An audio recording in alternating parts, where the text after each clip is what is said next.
Здравствуйте, самые лучшие зрители! Меня зовут Полина. Что-то скучно стало жить. Надо что-то натворить. И что же такого красивого из этого сделать? Конечно же, самую нужную для любой рукодельницы вещь – текстильную корзинку. В каком порядке раскладывать заготовки? Возможны варианты. Сами видите, какие они все яркие и красивые. Попробуем покрутить их в разные стороны и просто выложим в одну линию. Будет крупный зигзаг. При сшивании соединении таких деталей есть одна хитрость. Шов должен начинаться и заканчиваться, немного не доходя до угла. Отступаем 6 мм и начинаем сшивать детали. Заготовки у нас плотные, проклеенные, шить очень удобно.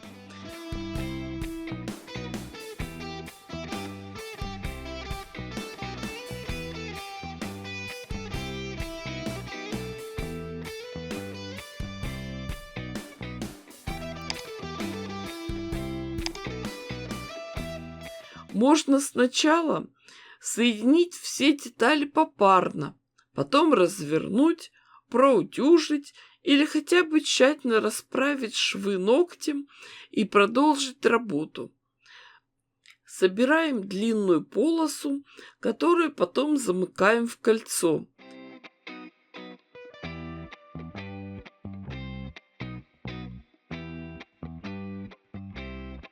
Его мы тщательно проутюживаем, замеряем и готовим ткань такого же размера для внутренней части.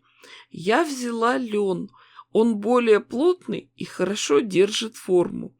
И приготовим еще кусок хлопкового тина, холстопрошивного полотна.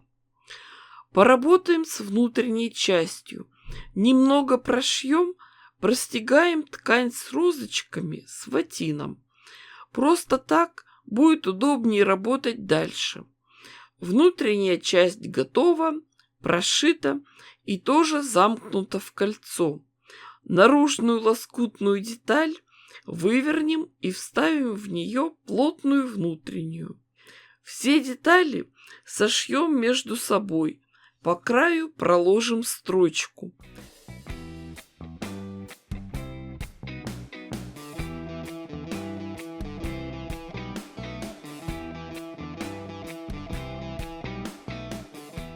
А теперь развернем заготовку, расправим и подтянем шов, и внутрь лоскутного верха вложим утепленную внутреннюю часть. Отстрочим этот шов на расстоянии 1 см от края. И можно сразу же сделать стежку, чтобы придать жесткость всей конструкции.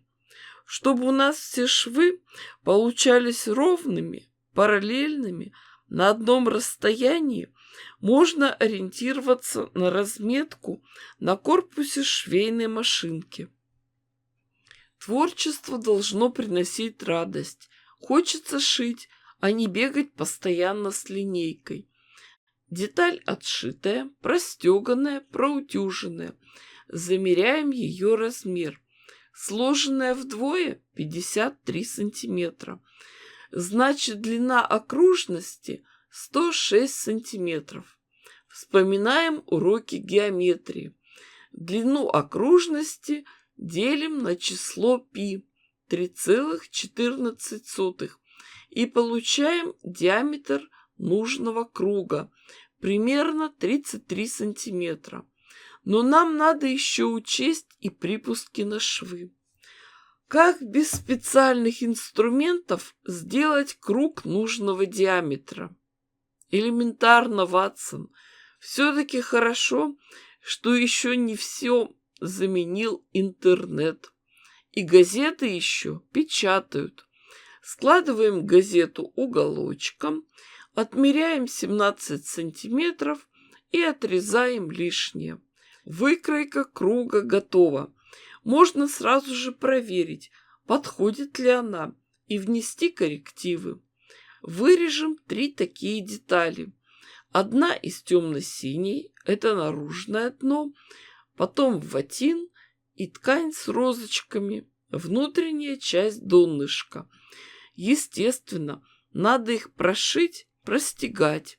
Для того, чтобы точно и аккуратно вшить дно, надо сначала нанести метки. Сначала отмечаем противоположные стороны, потом середины этих сторон. Таким образом размечаем обе детали. Дальше соединяем, совмещаем эти метки и закалываем их иголочками. В таком случае ткань ложится равномерно, а после этого можно прошить детали на машинке. Край закроем, обошьем косой бейкой. Сделаем ее шириной 5 сантиметров. Обшиваем мы круглую форму, а косая бейка эластичная, тянется. Но при работе с ней укладывайте свободно, ничего не тяните.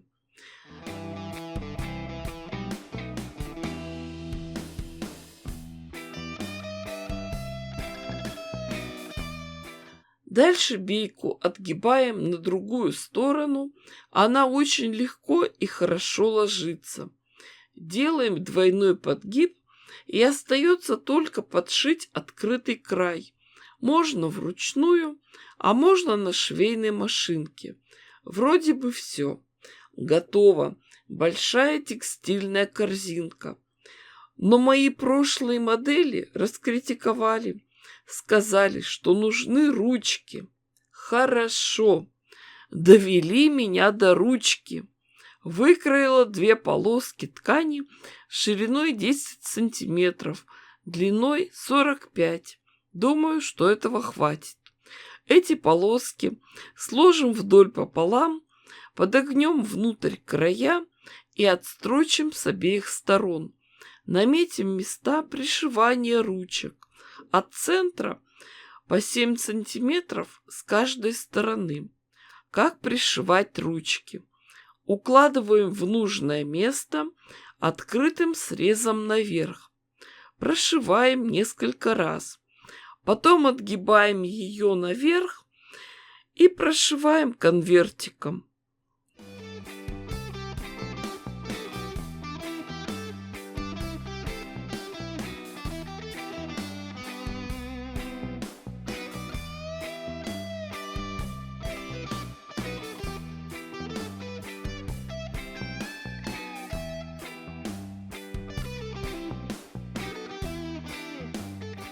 Вот такая замечательная текстильная корзинка у нас получилась. Прекрасная, как ни крути. Конечно, вряд ли вы пойдете с ней по улице. Она больше, как декоративная интерьерная корзина. И очень вместительная. Она надежно спрячет все ваши женские секреты и милые дамские слабости. Но мы же рукодельницы. И корзинка с нашими материалами для творчества должна быть неприкосновенна. Вот такие мы хозяюшки, все в делах и заботах, аки пчела. Приобщаемся к высокому искусству. Хлебом нас не корми, дай поработать. Да, что-то давненько я ничего не делала. Надо заглянуть в корзинку для рукоделия. Может, светлые мысли придут и вдохновение появится. А вы подписывайтесь на канал, ставьте классы, пишите комментарии. С вами была Полина. Всем пока-пока и до скорых встреч!